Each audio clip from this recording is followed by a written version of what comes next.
7장 1절로 5절 말씀 봉독하겠습니다.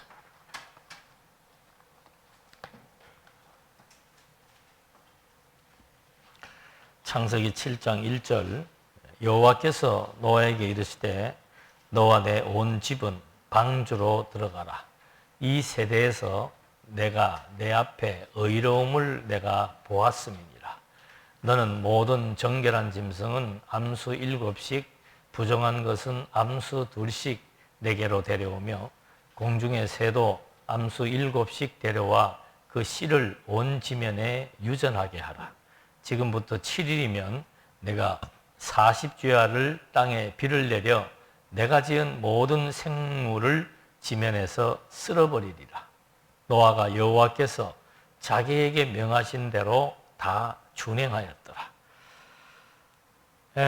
지금 이제 우리는 노아의 사건, 성경에 나오는 아주 중요하고 유명한 사건입니다. 이 사건을 공부하는데 잠깐 우리가 환기해야 될 것이 뭔가, 이 얘기를 도대체 지금 누구한테 해주는 건가, 역사적으로. 그걸 이제 한 번 더 생각하면서 그 시대의 배경을 이해하면서 오늘 창세기를 보게 되면 더 실감이 날 줄로 압니다. 하나님께서 지금 이게 지금 이 글은 이스라엘 백성들이 아브라함을 이제 자기의 조상으로 생각을 합니다. 그런데 모세는 이 민수기서에서 하나님께서 구세대와 신세대의 혈통을 교체해버립니다. 그 교체한 근본적인 이유는 뭔가? 하나님의 언약을 불신한 거예요. 하나님의 언약을 불신했다는 건 도대체 무슨 의미가 있는가?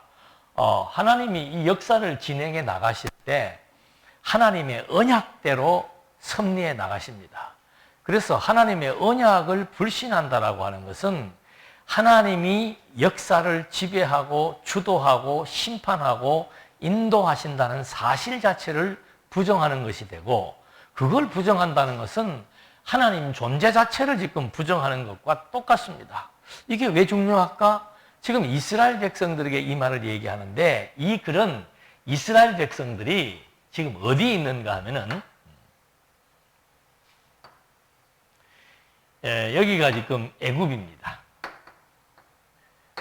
창세기는 여기로부터 출발된 내용들을 시작하되 이 모든 우주와 만물을 창조한 신, 그분이 하나님이라고 하는 사실로부터 출발을 합니다. 왜 이 얘기를 하는가?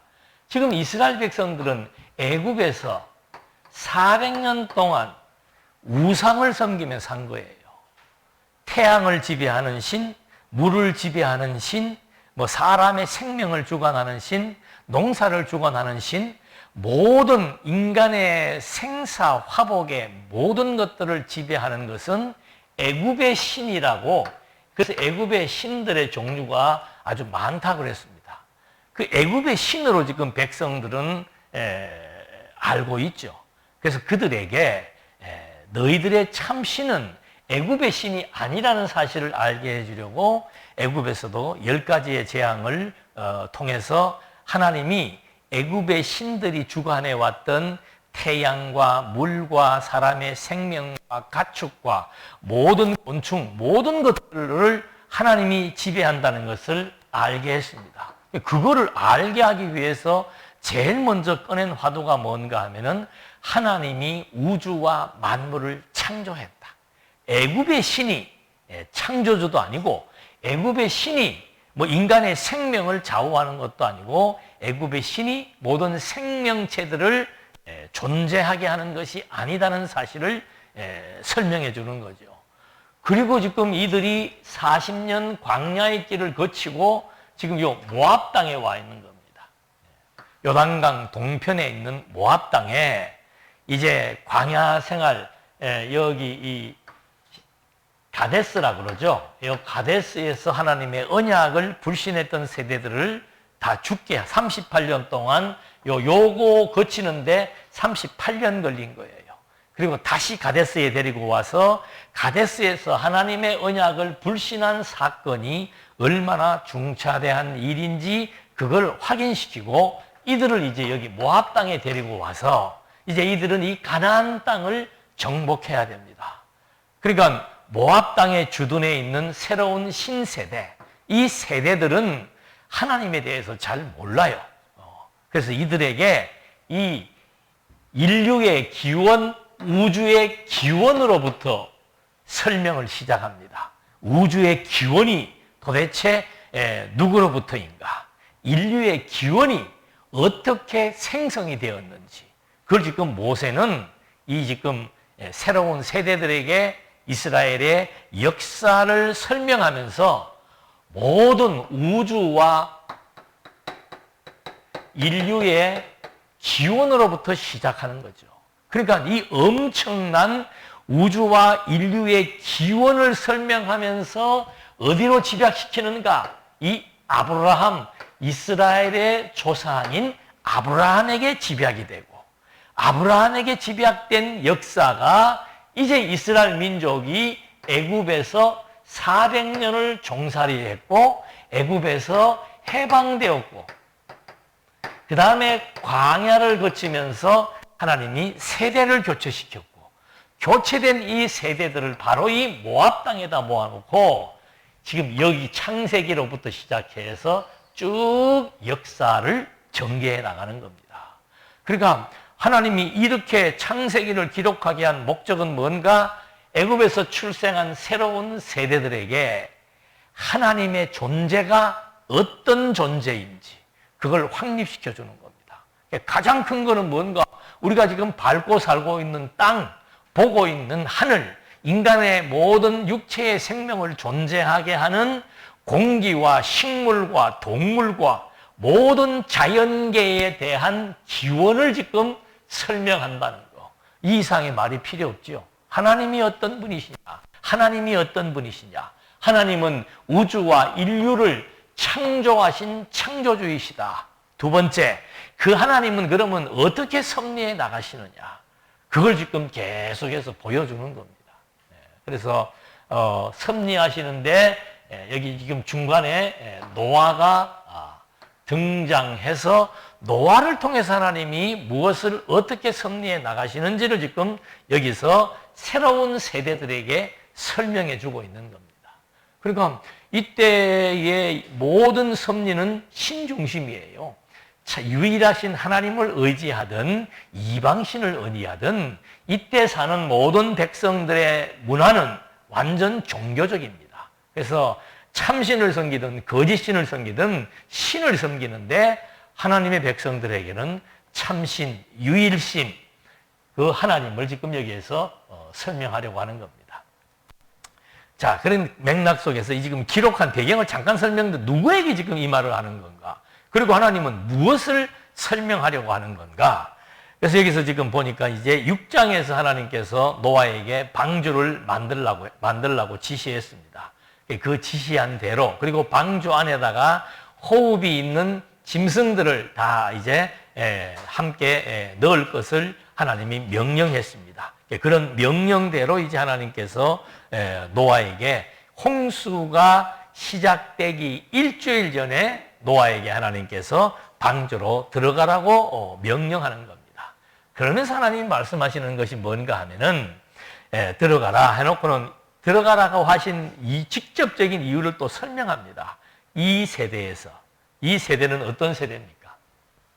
사람들이 자기들의 좋아하는 대로 혈통의 혼합, 결혼을 자기들의 좋은 대로 했던 세대. 또 다른 말로 하면은 하나님은 분명히 하나님의 아들과 사람의 딸들, 또 더 나아가서는 가인의 후손과 아벨의 후손, 이거를 선택하고 유기하는 하나님의 섭리의 방식으로 설정해놓고 그렇게 지금 섭리를 해나가는데 사람이 하나님께서 해놓은 이 선택적 섭리의 방법을 사람들이 뒤엎어버리고 자기들의 좋아하는 대로 혼혈을 만들어버리. 이 혼혈이라고 하는 것은 혈육적 혼혈을 의미하는 게 아닙니다. 이때는 그냥 지금 우리가 생각할 때 혼혈, 그러면 뭐 흑인과 백인의 혼혈인가 그런 혈통적인 육체의 혼혈이 아니고 하나님이 지금 나누어 놓은 선택과 육이 하나님이 선택해 놓은 하나님의 아들들과 하나님이 버린 하나님과 단절된 가인의 딸이라고 명시를 해나가면서 두 가지의 길을 하나님이 이중적인 방법으로 섭리를 해나가시는데 그걸 다 흐트러 버린 사건이 이제 발생했다 이 말입니다. 그런데 하나님께서 이 세대에서 이렇게 완전히 하나님의 계획, 하나님의 섭리를 무산시키려고 하나님의 권세에 도전한 이 세대에서 노아는 내가 내 앞에 의로움을 내가 보았습니다. 그러니까 이 세대에서 하나님이 본 것이 뭔가 하면은 의로움을 보았다 이 말입니다. 그래서 지난 시간도 말씀드렸죠. 이 의가 도대체 이 말이 무엇을 의미하는가? 그러니까 우리 요것만 읽게 되면 노아가 하나님 앞에 의로운 행동을 했다. 물론 어려운 행동입니다. 노아의 의로운 행동은 뭡니까? 노아의 의로운 행동은 뭐예요? 하나님이 심판한다고 한 것을 뭐 한 거예요? 믿은 거예요. 그 다음에 하나님이 심판한다는 것을 믿고 하나님의 명령에 순종한 겁니다. 그 명령은 뭔가?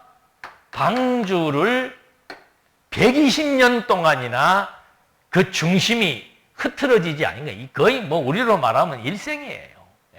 그 장구한 기간 동안 하나님의 심판에 대한 확신, 그리고 하나님에 대한 명령에 대한 순종, 그렇게 노아가 살아온 삶을 하나님은 의의 세대라고 본 겁니다. 완전히 불신의 세대 가운데서 하나님의 심판에 대한 확신적 믿음에 의한 순종을 의미하는 거죠. 그러니까 이게 뭐 확신 따로 있고 순종 따로 있고 이게 방주를 짓는 것은 실천이지요. 행위지요. 이게 따로따로 있는 게 아니고 노아를 하나님이 의롭다고 지금 인정하신 이유는 뭔가 하면은 하나님의 심판에 대해서 확실한 믿음을 가졌다는 거죠. 두 번째, 그 믿음은 하나님의 명령에 대해서 순종하게 하는 믿음입니다.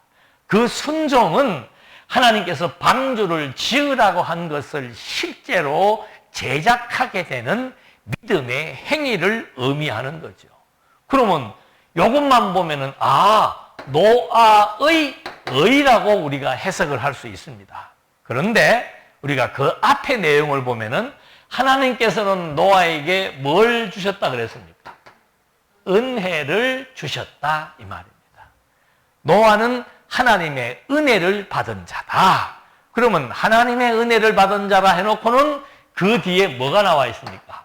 노아의 족보가 소개되고 이 족보의 성격을 의의 족보, 그 다음에 뭐예요? 완전한 족보, 세 번째는 동행의 족보.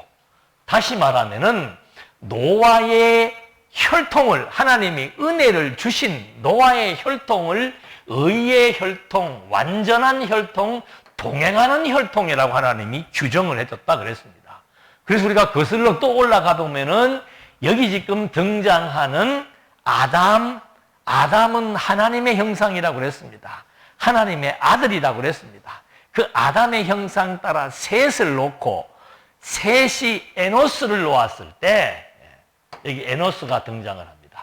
에노스를 놓았을 때 그때 하나님의 이름을 찬양하고 예배하는 이제 이 혈통의 특징적인 성격이 드러나기 시작했습니다. 그 다음에 또 보니까는 누가 등장했다고 그랬어요? 에녹이 등장했습니다. 이 에녹은 300년간 하나님과 동행하는 자라고 그랬습니다. 300년을 하나님과 동행하는 자고, 그 다음에 노아의 아버지 라멕이, 우리가 이 지금 땅이 저주받은 땅에서 산다는 것이 너무도 힘들고 고통스러운데 그 노아의 아버지가 5장 29절에서 수고롭게 일하는 우리를 이 아들이 안위하리라 그랬습니다. 안위한다. 이 라멕이 노아에 대한 예언을 하기를, 노아라고 하는 이름 뜻이 안식이란 뜻입니다. 그러면서 아버지는 뭐라고 얘기했는가? 저주받은 땅에서 우리에게 안식을 주어 안위하도록 할 수 있는 아들이다라고 그 노아에 대해서 이미 명시를 한 거죠. 이게 지금 하나님이 선택한 혈통들의 계보를 따라서 주어지는 성격이란 말입니다. 그 성격을 다시 한번 하나님이 더 설명해 주는 거예요. 반대로 우리가 지난번에도 본 대로 가인의 혈통의 성격은 뭐라 그랬습니까? 의가 아니고 불의, 죄인의 혈통이라 그랬습니다. 이건 자기들이 좋아하는 대로 살아가는 자들이지요. 그리고 이 사람들은 예배를 드리는 게 아니고 살인의 혈통입니다. 그리고 이 사람들은 완전히 세속화되어 있는 그런 혈통들이죠. 뭐 예배를 드린다거나 하나님을 찬양한다거나 또는 하나님과 동행하는 것이 아니고 하나님과 단절된 상태에 있는 불신과 살인과 단절과 세속화의 혈통이 바로 뭔가? 가인의 혈통이라는 거죠. 그러니까 이 세대는 지금 이제 완전히 가인의 혈통이 돼버린 거예요. 그런 이 세대에서 하나님은 계속해서 아담, 아벨, 셋, 에노스, 그 다음에 에녹, 라멕, 노아로 오시면서 연결시켜 나가시면서 그 노아에게 은혜를 주실 수밖에 없는 거예요. 왜?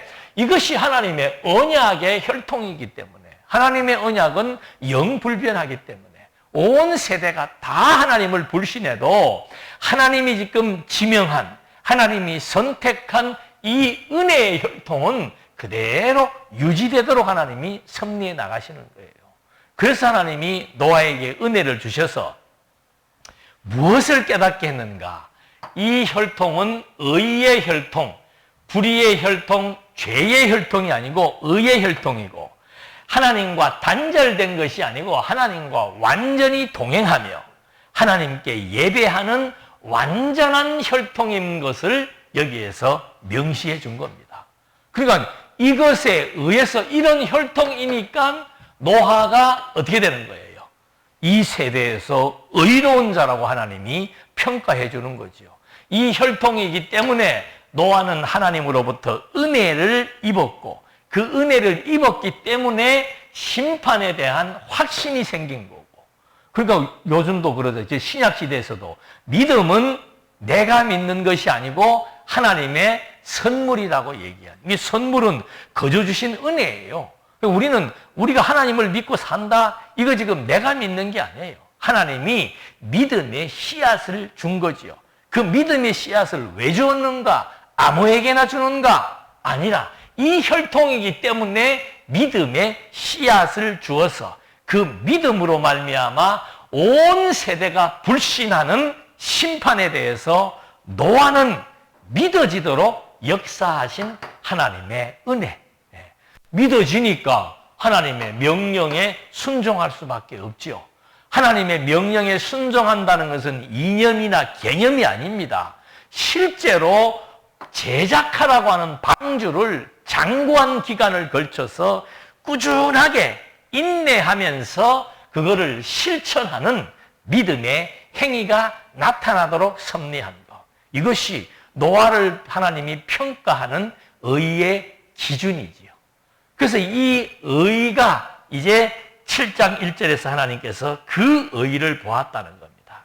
근데 재밌는 것은 지금 이 의의 혈통을 따라서 이제 나중에 나오겠습니다만은 아브라함이 등장을 하게 되고, 그래서 이 아브라함도 의의 혈통이에요. 똑같은 거예요.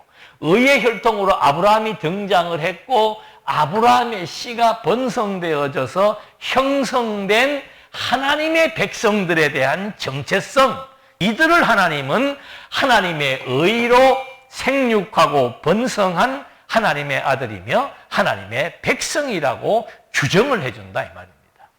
그리고 이 혈통에서 나중에 다윗이 등장을 하고, 이 혈통에서 누가 오신다?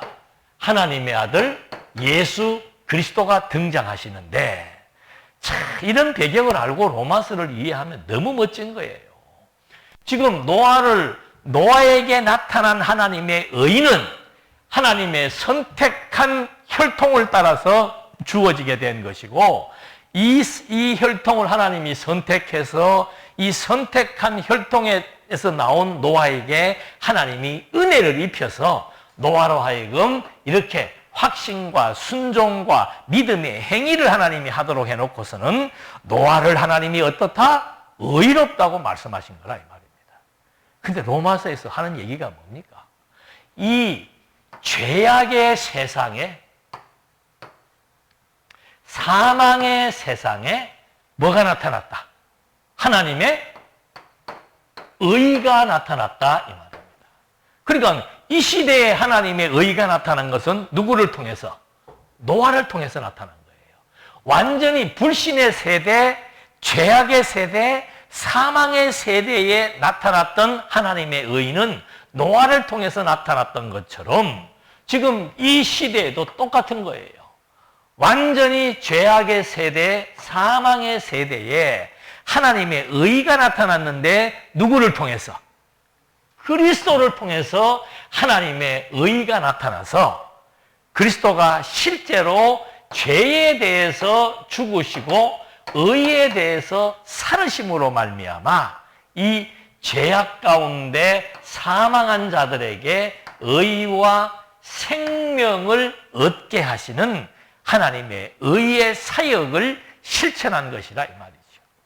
그러니까 죄악 가운데서 방주를 통해서 노아를 구원하신 것처럼 죄악 가운데서 하나님은 방주 대신 그리스도를 통해서 죄와 사망 가운데 처한 하나님의 언약의 백성들에게 의와 생명을 얻게 하시는 사역을 집행하실 것에 대한 모형적인 역사라고 우리는 이해할 수가 있는 겁니다. 그래서 하나님께서 노아에게 이르시되 이제 그 말이죠. 노아에게 이르실 때 방주로 들어가라고 얘기해 놓고는 이제 어떻게 노아를 의로운 자라고 하나님이 평가해 주시는 겁니다. 그러면서 이제 모든 생물들, 생명이 있는 것들을 전부 부정한 것이든 정결한 것이든 다 집어넣어서 생육하고 번성한다고 약속했던 약속의 말씀대로 그 약속을 하나님은 그대로 성취하기 위해서 이 모든 생물들까지도 지금 방주에 집어넣게 해서 거기도 나오죠. 3절에 그 씨를 왜 그렇게 집어넣는가? 그 생물들의 씨를 온 지면에 유전시키기 위해서다. 생육하고 번성시키기 위해서다. 그래 놓고는 4절에 지금부터 7일이면 내가 40주야를 땅에 비를 내려 내가 지은 모든 생물을 지면에서 쓸어버리리라. 지금 어저께 서울 중부 지역 비 엄청나게 왔죠. 하루 저녁에 왔는데 그래요. 근데 40주야라 그랬습니다. 40주야가 하늘과 땅에서 막 솟구치고 내려온다면은 이 지구 멸망하는 거는 순식간이죠. 그래서 하나님께서 그렇게 해서 모든 생물을 지면에서 쓸어버리겠다. 당신이 선언한 심판의 내용을 그대로 집행하시겠다고 말하는 겁니다. 그런데 5절에서 보니까 노아가 여호와께서 자기에게 명하신 대로 뭐 했더라? 다 준행했더라. 방주를 제장하는 것도 노아는 하나님의 명령대로 다 준행했더라고 얘기해 주는 거고, 방주에 승선하는 것도 하나님의 명령대로 준행했더라. 노아가 왜 하나님의 명령대로 준행했습니까? 노아는 하나님의 은혜를 입은 자다. 하나님의 은혜를 입었다라고 하는 것은 이미 아담과 셋과 그리고 에녹과 노아로 연결되는 하나님의 언약의 혈통, 하나님의 선택의 혈통이기 때문에, 의의 혈통이기 때문에 노아가 이렇게 하나님의 약속과 명령을 다 준행했다고 여기에서 설명하고 있는 겁니다. 홍수가 땅에 있을 때 6절 노아가 600세라. 노아는 아들들과 아내와 며느리들과 함께 홍수를 피하여 방주에 들어갔고 정결한 짐승과 부정한 짐승과 새와 땅에 기는 모든 것은 하나님이 노아에게 명하신 대로 암수 둘씩 노아에게 나와 방주로 들어갔으며. 그러니까 하나님께서 우리가 주목할 것은 이 짐승도 어떻게 나누어요? 정결한 것과 부정한 것을 나눕니다. 그래서 생육하고 번성을 시킵니다. 그런데 왜 사람은 안 나눕니까? 이제 사람도 나눕니다. 그래서 계속 노아의 족보는 셈과 야벳과 함이다 계속 얘기하죠. 이제 나중 되면은 그 노아의 세 아들 중에서 셈과 야벳, 함 이렇게 구분을 지어서 섭리해 나가시는 하나님의 선택적인 사역은 생물이나 인간이나 모두에게 적용시켜서 하나님의 약속대로 생육하고 번성하게 하시는 하나님의 섭리. 왜 그렇게 하시는가? 이게 하나님의 절대 주권에 대한 증거입니다. 나눌 수 있는 권세, 빛과 어둠을 나누시고 죽음과 생명을 나누시고 선택과 유기로 나누어 나가시면서 섭리해 나가시는 그 섭리의 과정을 통해서 하나님에게 모든 것을 당신의 뜻대로 나눌 수 있는 절대적인 능력을 보유하신 분이구나. 이게 하나님의 섭리의 방법이에요. 그래서 나중에 로마서에 보면은 하나님께서 구원과 멸망을 통해서 사람들을 이렇게 구별하는 내용이 로마서에 나옵니다. 하나님의 의가 나타났는데 이 의가 그리스도를 통해서 나타났습니다.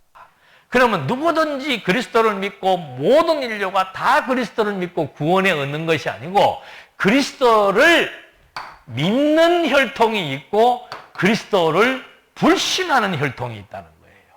그래서 믿는 자들은 하나님이 구원하고 믿지 못하게 한 자들은 멸망하는 역사로 하나님이 섭리해 나가신다라고 얘기를 하니까 사람들이 그런 질문을 던진다는 거 아닙니까? 바울에게도 그렇고 하나님에게도 그렇고.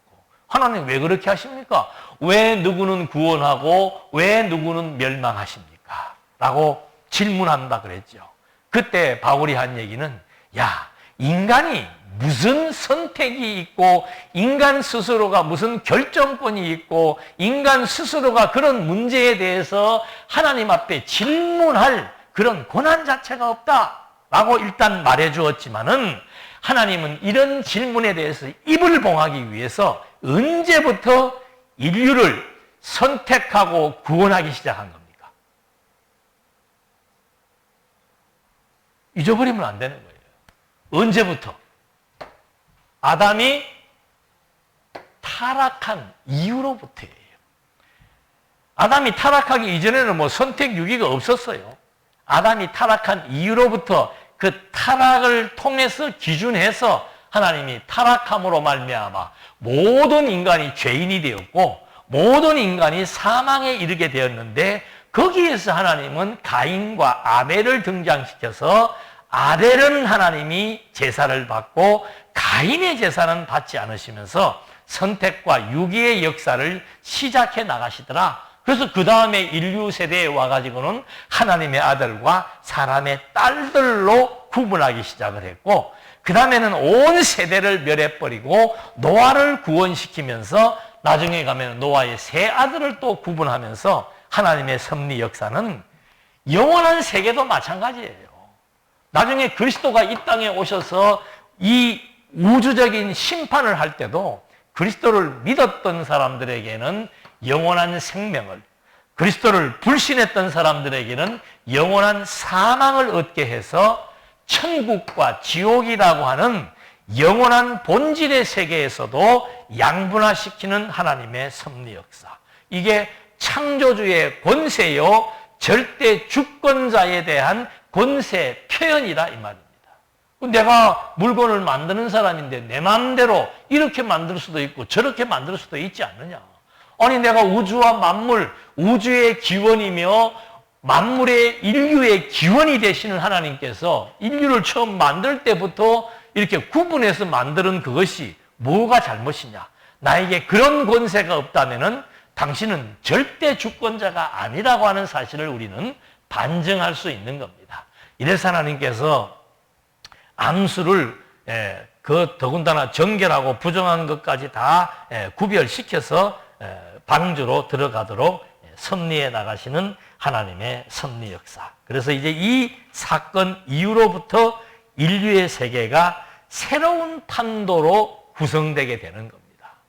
40일 동안 비가 내리게 되고 노아의 8 가족들이 방주로 들어가고 정결한 짐승, 부정한 짐승들을 방주에 집어넣고 이제 이 이후로부터 새로운 인류의 세계가 시작되게 되는 거죠. 10절 7일 후에 홍수가 땅에 덮이니 노아가 600세 되던 둘째 달 곧 그 달 11의 날이라 2월 14일이죠. 그날에 큰 기쁨의 샘들이 터지며 하늘의 창문들이 열려 40주야를 비가 땅에 쏟아졌더라. 곧 그날에 노아와 그의 아들 셈, 함, 야벳과 노아의 아내 세 며느리가 다 방주로 들어갔고 그들과 모든 들짐승들이 그 종류대로 모든 가축이 그 종류대로 땅에 기는 모든 것이 그 종류대로 모든 새가 그 종류대로 무릇 생명의 기운이 있는 육체가 둘씩 노아에게 나와 방주로 들어갔으니 들어간 것은 모든 것에 뭐라? 암수라. 왜? 생육하고 번성하라고 했던 짐승들에게 명령했던 하나님의 명령과 약속이기 때문에 하나님이 그에게 명령하신 대로 들어가며 여호와께서 그를 들여보내고 문을 닫으시니라. 이제 딱 완벽하게 방주에 대한 승선차비가 끝난 거지요.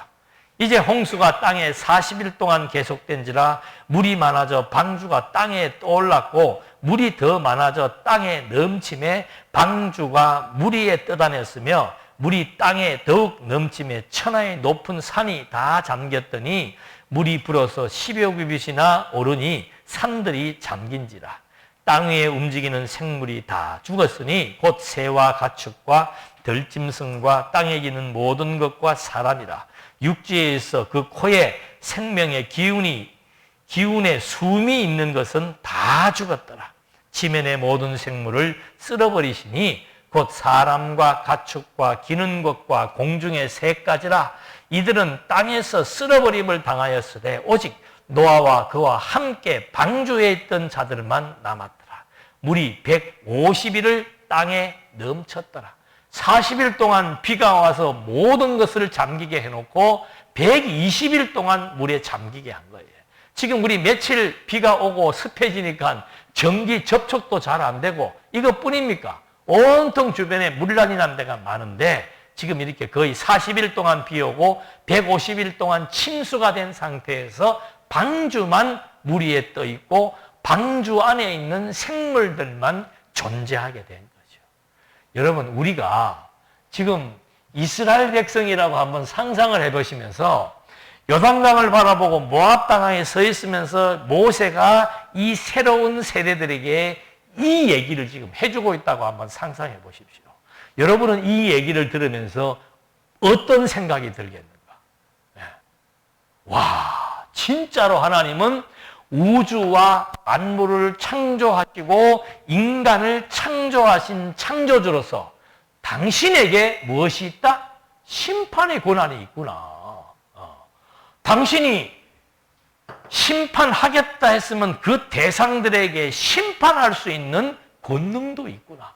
여러분, 심판을 했을 때 대구 지역이 큰 피해를 입었다, 광주 지역이 큰 피해를 입었다는 말과 대한민국 남북한 전체가 지금 완전히 물에 잠겨서 나라 자체가 지금 없어져 버렸습니다 하는 것은 이건 엄청난 차이가 나는 거예요.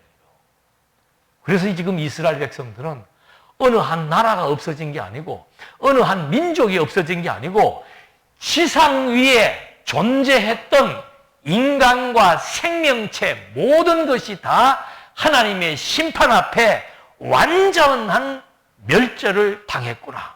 이걸 지금 백성들에게 알게 해주는 겁니다. 그러니까 하나님께서 심판의 주체가 되어 심판할 대상들은 반드시 심판하신다는 것에 대한 확신이 들 거 아니에요. 지금 이 사람들은 어디를 들어가야 됩니까? 가나안 땅을 정복해 들어가야 돼요. 그러면 가나안 땅을 누가 만드셨는가? 하나님이 만드셨다. 어떤 하나님이? 우주와 만물을 창조도 하시고 우주와 만물을 심판도 하시는 그런 절대 능력자가 지금 우리에게 이 가나안 땅을 주신 것이다. 확신이 듭니까? 안 됩니까? 여러분, 이런 하나님을 모르면은요, 땅 주인이 누구예요? 가나안 원주민들이에요. 지금도 원주민들은 그 땅의 소유권을 주장하고 있단 말입니다. 또 반대로 유대인들은 뭐라고 얘기합니까? 우리 땅이다. 왜 니네 땅이냐? 누가 주신 땅이니까. 우주와 인류를 창조하시고 집행해 나가시고 심판하실 수 있는 그런 하나님이 가나안 땅을 우리에게 주시기로 약속했기 때문에 땅 주인은 너희가 아니고 창조주 하나님이다. 너희들을 심판하실 분은 창조주 하나님이고 심판주이신 하나님. 어떤 하나님? 노아의 홍수를 통해서 온 인류와 온 생명체들과 땅까지 다 심판해 버리신 하나님의 심판의 권세가 가나안에 살고 있는 원주민들을 하나님이 심판하실 것이다. 확신이 드는 거예요. 그래서 가나안 땅을 정복하는 게 두렵지 않다 이 말입니다. 우리가 하나님의 백성이라는 사실 하나가 굉장한 자존감과 자긍심을 갖게 한다는 거예요. 가나안 땅은 작은 땅이에요. 요 땅 정도가 아니고 하나님은 우주와 만물, 지구상에 존재하는 모든 생명체들을 창조하셨고 그것을 당신의 뜻을 따라 당신의 기준 따라 심판하실 수 있는 그런 존재. 그분이 우리를 당신의 아들이라고 인정을 했고 당신의 백성이라고 규정을 해주었고 당신의 나라라고 규정을 해주었으니 이 백성들에 대한 자존심이라고 하는 것은 하늘을 찌를 수밖에 없는 거예요. 여러분, 우리가 하나님의 백성이 되었다, 하나님의 성도가 되었다, 하나님의 교회가 되었다, 이것이 그냥 나는 뭐 동산교회에 나오는 교인 이런 정도가 아니에요. 그러니까 모세가 그들에게 이런 엄청난 기원으로부터 시작해서 하나님을 소개하고 이런 하나님이 우리 민족의 조상인 아브라함에게 약속을 했다라고 말했고 그 약속대로 지금 애굽에서 번성했고 애굽의 권세로부터 해방될 수 있는 그 근거가 뭔가? 우주와 만물을 창조하신 창조주요 우주와 만물을 심판하시는 절대자라고 하는 사실이 이런 모든 역사의 근간에 자리하고 있다는 사실. 이것이 이들에게는 굳건해 질 수밖에 없는 신에 대한 확증을 갖게 하는 거라 이 말입니다.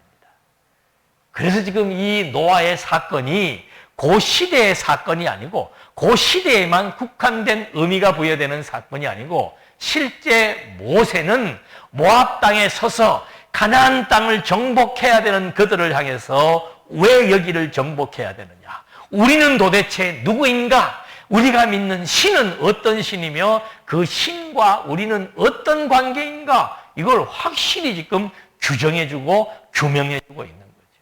그리고는 하나님께서 이제 그것을 확실하게 보여주기 위해서 노아에게 미리 다 언약을 했고 예언을 했고 그 명령을 세밀하게 지시해 준 그대로 노아를 통해서 물심판을 했다는 거예요. 그런데 재미있는 것은 하나님께서 왜 물심판으로 섭리를 하셨을까? 다른 방법으로 심판을 할 수도 있는데 하나님이 왜 이렇게 홍수를 통해서 심판을 했을까? 이건 우리가 한번 생각해야 될 과제가 되는 겁니다. 왜 물로 심판을 했을까? 하나님께서 우주와 만물을 창조하시는 첫째 날 뭐라고 얘기합니까? 하나님의 신이 어디에 운행했다? 수면 위에 운행하고 있었다. 이 말은 하나님이 그때 말했던 수면은 모든 우주를 다 덮고 있는 근원을 의미하는 겁니다. 그러니까 하나님은 우주의 근원이라는 사실을 밝혀준 겁니다. 그래서 그 물을 통해서 심판하신다는 것은 우주의 근원이신 하나님이 모든 생명체의 근원이신 하나님이 이제 물을 통해서 심판을 하는데, 이 물이 가지고 있는 성격이 뭡니까? 온 세대를 다 뭐하고? 죽이고, 또 한 세대는 살리는, 노아의 가족은 살리는, 죽이고 살리는 성질을 바로 이 물을 통해서 보여주고 있는 겁니다. 자, 노아 시대 때 하나님께서 물을 통해서 심판하심으로 죽이고 구원하는 역사를 보여주었습니다. 그런데 이스라엘 백성들도 무엇을 경험한 거예요? 홍해 바다를 통해서 애굽 사람들이 죽고 이스라엘 언약 백성들이 홍해를 건너서 살아나는 역사를 경험한 거예요. 그래서 유대인들에게 물이라고 하는 것은 굉장한 의미가 부여되는 겁니다.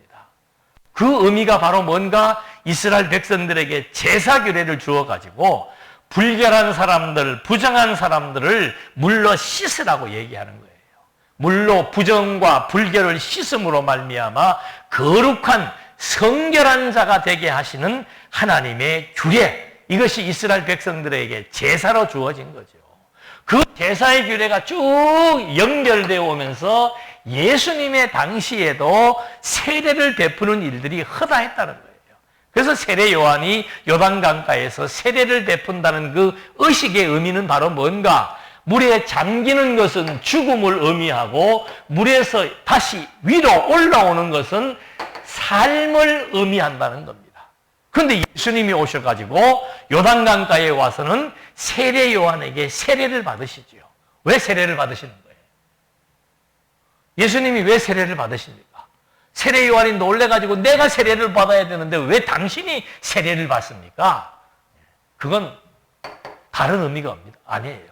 이제는 내가 실제로 죽고 물에서 다시 살아나는 것처럼 이제는 내가 그 물세례의 실체를 보여주겠다 이 말입니다.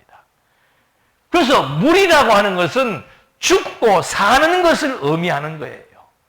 예수님이 왜 물세례를 받았는가? 하나님께서 왜 노아 시대의 홍해 바다에 물을 통해서 죽이고 살리는 역사를 했는가?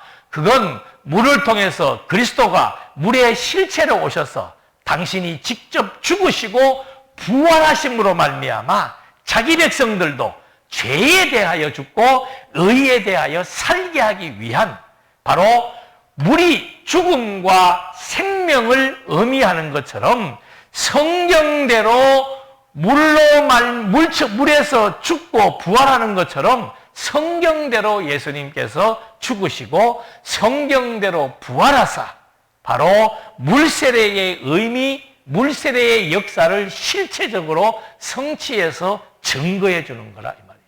그래서 지금 우리도 마찬가지예요.